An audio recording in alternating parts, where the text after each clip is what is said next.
Hey everyone, I'm Aaron Potratz. And I'm Nathan Hawkins. We are the Shrink Think Think Podcast. baby. Enjoy the show. Do not relate one set at a time. They do not at all relate to each other. No, but that's what we do. We just Build relationships to weird things. cover the ground and be like, you make sense of it. We don't make sense of anything. That's your job, listener. Okay, good. I was like, are the cameras having a little problem? But they don't seem to be. Seem to be working. I think we might have hopefully fixed the problem. We have not had We'll it find yet. out in a minute. Literally, Yeah. it seems to do it every Yeah, 2 or yeah, 3 right. minutes. Right. Okay. That you can see. Let me have my points up so where I can see. And y'all ready for this? I Let's do our guess so. little jiggity check yourself before you Wreck yourself, because shotgun bullets. I'm bad for you. Hell. Jiggity check yourself before you Wreck yourself, because shotgun bullets. I'm bad for you. Hell. Done. Done, son. All right, y'all ready? Let's do it. Hello, everybody. Welcome to Shrink Think Podcast. We are broadcasting from Oregon. Now, this is Aaron and Nathan. We just decided after watching some videos on accents that we would intro that way. So there you go. Yes, very fun to intro differently. I bet you were not expecting that. But, you know, that's what happens here on the Shrink Think Podcast. You turn it on and you have no idea what's going to happen. Where are these crazy guys, two wild and crazy guys, going to go with the subject matter? Well, today I think we are going to talk about, let's do scapegoating in families. That's kind of a interesting, I was going to say fun topic. If you're, Yeah. if you're the scapegoat, you're like, trigger warning. Yeah. I was going to work and I was going to have a good day. You just ruined it because you reminded me of all of my trauma. Oh, just because you're a victim doesn't mean that you're a scapegoat. That's true. I was just thinking like the person's in there going, "That's me." Well, hold on, maybe you're just a victim. That's right. Exactly. This is an interesting one topic, though. I'm trying to remember how it came to me. Maybe somebody had. I was talking to somebody. We have conversations all over the place, and I was just at the bar we go to, or the brewery on Thursday nights. Flyboy Brewing, shout out, what? And I have conversations with people there all the time that are like, oh, this, and I'm like, oh, we have a podcast. What would you want us to talk about? Oh, can you do this? So things like that happen all the time. Maybe that's how it came to me. I don't know. But here we are. We're going to talk about scapegoating in families. And I want to start with this definition because I like that you looked this up, and because it gave a little bit, I know we deal with this all the time, but it gave a little bit more clarity to it just to start it off so that people know exactly what we're talking about. So the definition that we're going with is something like this. A scapegoat in family is a person blamed for the faults, the mistakes, the wrongdoings of others, especially for reasons of expediency. Person blamed for the faults, the mistakes, the wrongdoings of others, especially for reasons of expediency. So, if you think that you might be a scapegoat, this is for you. Or if you think you might be in a family, and I guess I would even say, really want to encourage you that if you are a parent and you've got kids in your family, I want you to consider, is there a scapegoat in my family that I've somehow made the scapegoat? Not on purpose, but on accident, right? This is for reasons of expediency. And as we talk about it, hopefully you'll have some clarity, some idea of if you may have done that, whether it's a permanent thing, like this is what you always do, or whether it's like, yeah, occasionally this will happen, but there's enough of a pattern here that you can recognize it and do something about it. Because I think probably in general, most people don't mean to be doing this. They're not aware that they're doing it. They don't know what else to do. And maybe they're not even clear on how and why that's happening. So that's why we're here. We're going to clear that up. Yes, we are. So ultimately, if we highlight the expediency point, what that has to do with is when you are feeling some kind of you're not feeling good. That's right. You're not, So like every day, right? I go to work not feeling good. So think of like somebody says or does something, and it somehow offends you or somehow brings up feelings in you of irritability, they're usually the feelings that flash. What'll happen is in that moment you want to discharge those feelings and get rid of them as fast as you can, because nobody wants to feel like that. And so that's when blame happens. Essentially, a scapegoat is just blame for us. Like, I don't want these emotions, you take them. Yeah, and I would even add to that, the person who did the thing that offended you, hurt you, or caused the flash in the pan, if you will, that it's easier when we have feelings. It's easier when we have feelings about something to find some person, some reason to blame than just to say, oh, something happened and I feel this way. That that creates a lot of unresolved in our minds, and so as people, it's quicker and easier for us. It's not good, but it's quicker and easier for us to find someone to blame. And so we will take that like flash in the pan as like, okay, I'm feeling this and you said that, so it's your fault. Just without thinking about it, that's what's going on. Yeah, so if somebody, it's a good example of like if somebody says something and offends you, because they're saying something that they don't like that you did, right? And then you immediately flip it back on them. Well, I only said that because you said this. Mm-hmm. You know, it's on that level, but it's a little more like in families. It's a little more about kind of what was like almost like branding. Because if you have like the different kids that have the different roles, like, oh, okay, like we only had these hard problems because of this kid, because he is such a turd that he creates so much stress for the family because of how he acts, that if we have any problems at all, it's because of him. And so... And let me just add, too, that I think oftentimes, I'm going to give you the benefit of the doubt, families, I don't think you are intentionally doing this. I think it's happening, like, you know, the turd, as you're calling it, is behaving in some way that is difficult for you or your system, your family system. You don't understand this person. You don't know why they're acting the way they're acting. You don't know what to do about it. In your view, you've tried so many things and nothing has worked. And so there's just this constant tension or at odds or reactivity dynamic between the two of you. And so your sort of jumped to conclusion is it's their fault. They are just problematic in some way. Again, I don't think you do this on purpose, but this is what the brain does. It's got to make sense of what's going on. And almost like automatically / accidentally, I think we can jump to those conclusions, and it creates a lot of problems that we don't intend to be creating, like this one. So here's the layer right below that is going to probably be somewhat irritating. Just honestly. When that is happening, it is always about you.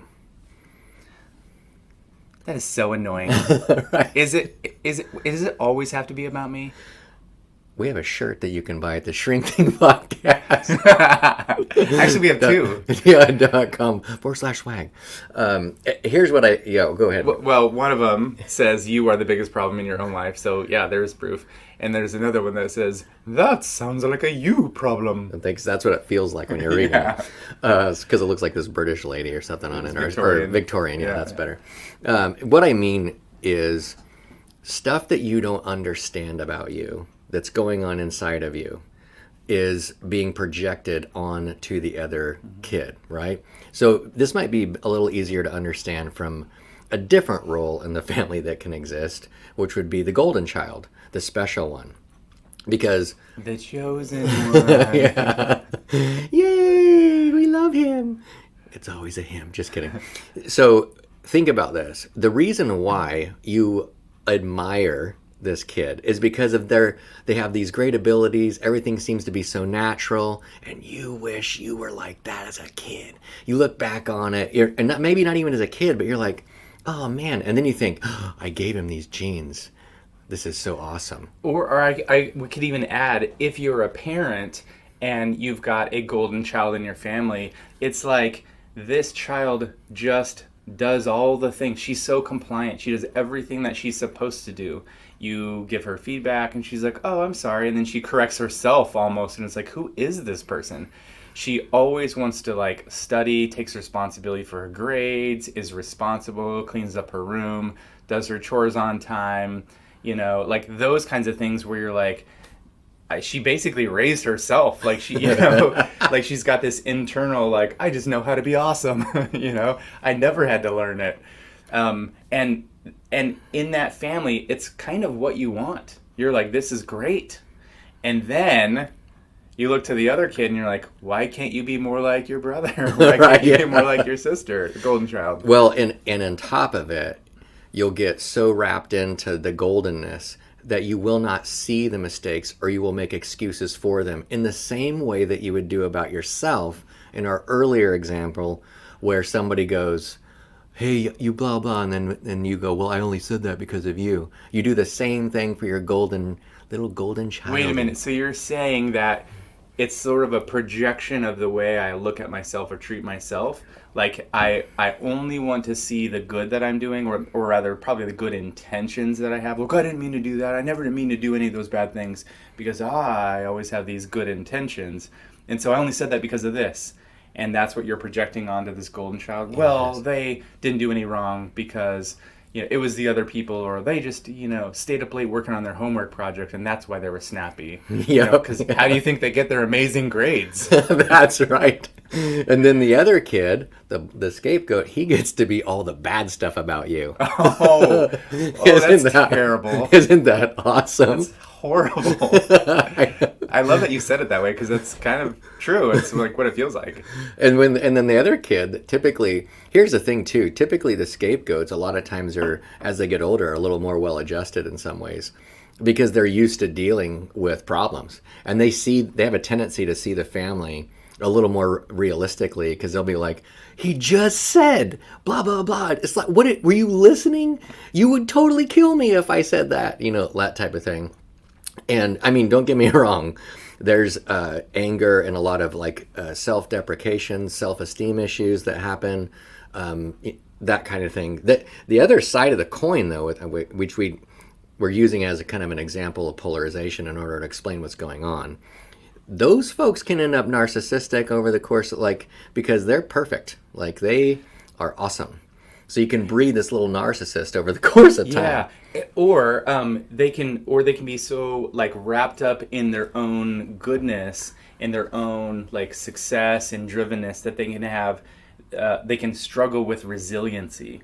Because people who grow up in those kind of environments, it's almost like they learn that they have to be good, they have to do right, mm-hmm. they have to excel, mm-hmm. and if anything bad were to happen, if they ever to make a mistake or have a fault or fail at something, then they know that the entire family like legacy, let's say, the family name would crumble because it's held up on their shoulders. Right? Yep. And so they can lack resiliency because they never actually learn how to make a mistake and learn from it and struggle and fight and overcome it and have to like grow or whatever. It's just always like maintain. So the interesting thing about this that we're saying, and then we'll move on here, is that there's you said polarization, meaning these two opposites are happening. You've got on the one hand the like extreme good, which is like overly good, like rose-colored good, and then the extreme bad, like overly negative on the other side. And those two are both not accurate, but they're also both not integrated. They're not balanced. And a lot of this has to do, in order to know that you're doing it, you have to really look at yourself to understand what it is that's going on, and you have to force yourself to be much more realistic and objective. I mean, so the other side too, Aaron, just as you mentioned, like the resiliency, you can have in that have to experience. If you're the golden child, you can have it's supposed to work out, and when it doesn't work out, well, that's everybody else's problem, right? It's because you have no experience having a problem, right? So it's obviously not you. Which is where that little narcissistic thing can come in. On the other side, focusing on the scapegoat, there can be kind of a difficulty starting because you don't really believe in yourself. It's like the whole world can feel like it's against you. That is, though, when you are in your life outside of your family, which is why some of this is a little more realistic for them, scapegoats, because other people when the scapegoat, whoever it is talking with their community, like at school or whoever, other people will be giving them feedback like, bro, I saw that happen to you. That is nuts, man. Like when they're with you. And so you have more potential to have balance. That's not the truth on the other side of the golden thing. Because it's so hard to break through the golden facade to give any hint of negative feedback. Right, because on that side of things, there is typically admirable qualities, right? And other people recognize those too. And so in some ways, it just becomes, they just only see that, right? There's a lot of reinforcement of those admirable qualities. Right. Yeah. And this is so problematic because we're talking about it as like these dynamics that are happening. And at its core, then what's happening is the person who's scapegoated, whether you're the negative scapegoat or you're the golden child, I mean, both of those are not good. But in either case, the person's identity is shaped and formed by all these patterns of being treated this way. And that's a problem because the golden child learns, well, I just am good, right? And the scapegoat learns, well, I just am bad. And that's hugely problematic because it's very difficult to change that core belief that they hold about themselves, especially when it's been reinforced over and over and over, because then they will hold that belief, and then like the confirmation bias says, they will each be looking for the reinforcements of that and always find it. So the good person will always, the golden child will always look for and see all the good things that they're doing and all the reinforcements of those things and ignore the negatives. And on the other side, the opposite is true. The person will only hear the negative qualities, or they will pick out the negative in things and think that that's what everything and everyone is always saying, and they dismissing the positive things that are happening. Right, right. And I think with focusing on scapegoating, what you end up having to do, because realize this, what we've been saying, so if we're applying this to you, and you kind of thinking, dude, this is totally me, I've totally gotten the shaft when it comes to it. Being realistic with yourself is going to be a little more difficult because realism will turn towards negativity because like, well, I'm just a realist. I do suck at this, or whatever. You have to realize that the stuff that was bad, that was spoken over you, is actually what the person believes about themselves. So meaning not you. Right. It was actually not about you. It was actually about your parent, your guardian. So trying to untangle that is like, well, wait a minute, what qualities, because there's genetics, right? So you will kind of react similarly as your parent did. So you can feel it, right? But that doesn't mean that's who you are, and that doesn't mean that that's what you would normally do. Yeah, exactly. And so it's interesting because the scapegoat has to learn how to not take on so much of the blame and the responsibility, and to see it as like, well, other people have a problem. It's other people's issues, not mine. So it's like you need to learn how to blame more, right? Instead of like take the blame on and the shame onto yourself. And on the other side, the golden child, if we're talking about that, like it's the opposite. You got to learn how to take on more of the blame, not the good, right? You're great at that. You're excellent at taking credit for the good stuff, but you got to take on more of the blame and see less of it's other people doing this and more of, no, it's actually me that's doing it. Yeah, it's hard because, if you ferret this out, there's some natural changes that happen. For example, as you get older, you do get typically a little more realistic. So like with men, or like if you take the golden child narcissism type of thing, you get into your 40s, that can start to not go away, but you kind of realize with life, like, hey, I think of like going to your high school reunion. You go to your first one, 10 years or whatever, people are basically trying to be the exact same. They fit the same roles. It's kind of weird. Go to your 20th one. If you're not there yet, it'll be, I would encourage you to do the 20th one. Because to be honest, everybody's actually real at that point. And people like kind of just, grown up. Yeah, and they've got kids. There's all that popularity thing is kind of just not a thing. And so it's kind of that idea where you soften over time and are you able to be more realistic. If you want to speed that up and not just count on development, you have to be very intentional about this, which is where therapy can help to know like how to take responsibility, what responsibility to take, and what to give away, essentially.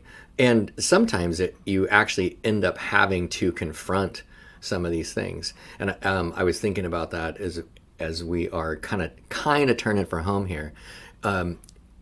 Aaron, on your side, are there any tips that you would give a person who is kind of realizing this and going like they maybe they've labeled themselves as the scapegoat, but maybe that's as far as they've got. Ultimately, they're just kind of used to like, well, yep, that's happened. Well, they're going to family functions and that's going down. As far as like how to deal with it differently. Yeah, it's always that there was a pattern of behavior. There's a dynamic that was created in the home, so there's a pattern. And when I say pattern, it repeats itself, right? It's A, B, C, A, B, C, A, B, C. It's always that. It's the same thing over and over.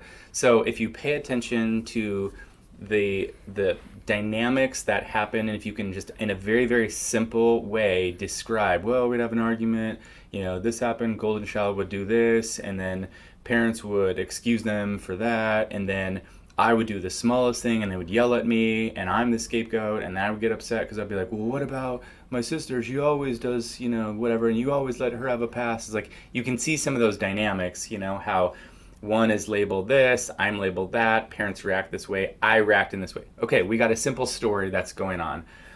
That story is what you're going to repeat to yourself.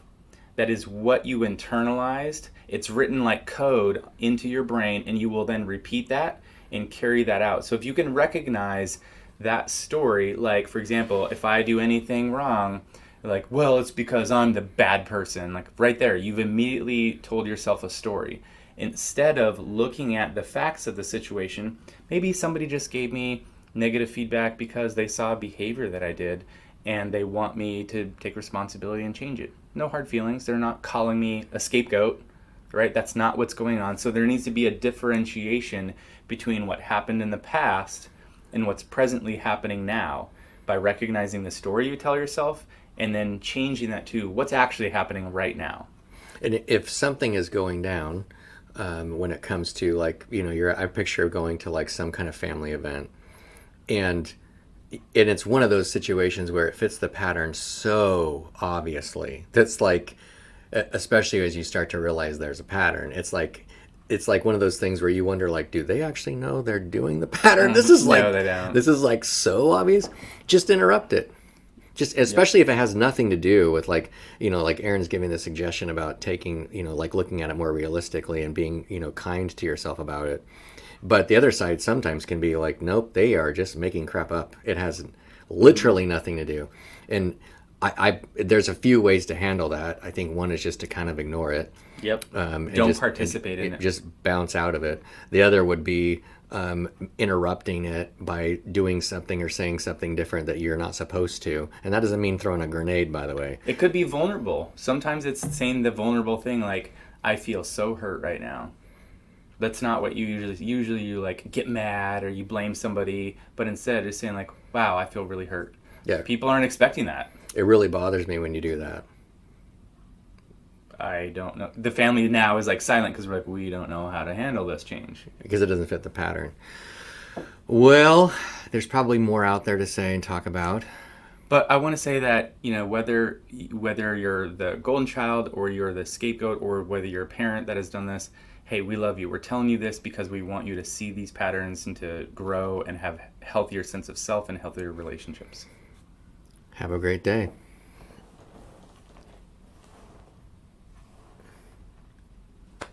Cool. I like that. Yeah, man. Yeah, that was good. And also, the cameras worked. Yeah, that was dope. That was the best That's most like, I'm going to say in my two-ness and three-ness. Yep, that was it. That was the problem. What about your Myers-Briggs J versus P? I don't even have any J early. Okay, so in your... I got so much penis. He was just setting you up. I love when people say, like, well, in my J-ness. I'm like, well, in my penis. Did you just want to say? We're referencing the letter P. Thank you. Who does Mr. P work for? Me, bitch.